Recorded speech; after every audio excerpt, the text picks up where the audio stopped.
Hi అండి, అందరికీ నమస్కారం. Welcome to my YouTube channel. ఈ వీడియోలో రాష్ట్రంలో ఎన్నికల విధులు కరెక్ట్గా చేయనందుకు ఎన్నికల సంఘం షాకింగ్ అండి.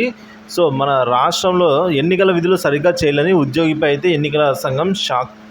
వివరాలు వీడియోలో తెలుసుకుందాం. వీడియో ఎక్కడిగా స్కిప్ చేయకుండా ఎండ్ వరకు అయితే చూసండి. అలాగే వీడియో నచ్చినట్లయితే ఒక లైక్ చేయండి. ఇంకా సబ్స్క్రైబ్ చేసుకున్నట్లయితే మన ఛానల్ సబ్స్క్రైబ్ చేసుకున్నారని నేను చేసే ప్రతి ఒక్క వీడియో మీ వరకు రీచ్ అవుతుంది.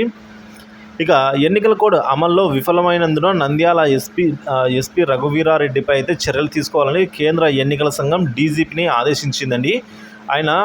ఆయనపై ఈ విధంగా ఛార్జ్ షీట్ ఫైల్ చేయాలని అయితే సూచించింది. సో ఎస్పీతో పాటుగా మరో ఇద్దరు పోలీసు అధికారులైన రవీంద్రనాథ్ రెడ్డి అలాగే రాజారెడ్డిలపై కూడా చర్యలు తీసుకోవాలని అయితే పేర్కొంది. సో నిన్న ఎన్నికల ప్రచారానికి చివరి తేదీ కావడంతో మొన్న ఎన్నికల ప్రచారానికి చివరి తేదీ కావడంతో తనకు స్నేహితుడైన వైసీపీ నంద్యాల ఎమ్మెల్యే అభ్యర్థి శిల్ప రవిచంద్రారెడ్డి ఇంటికి బాలీవుడ్ నటుడు స్టార్ హీరో అల్లు అర్జున్ తన భార్య స్నేహారెడ్డితో కలిసి వెళ్లారు. సో అల్లు అర్జున్ దంపతులు వచ్చిన సమయంలో భారీగా ప్రజలు ఫ్యాన్స్ అల్లు అర్జున్ని చూసేందుకు అయితే తరలి వచ్చారు. దీనికి సంబంధించిన ఫోటోలు వీడియోలు నెట్టింట్లో వైరల్ అయ్యాయి.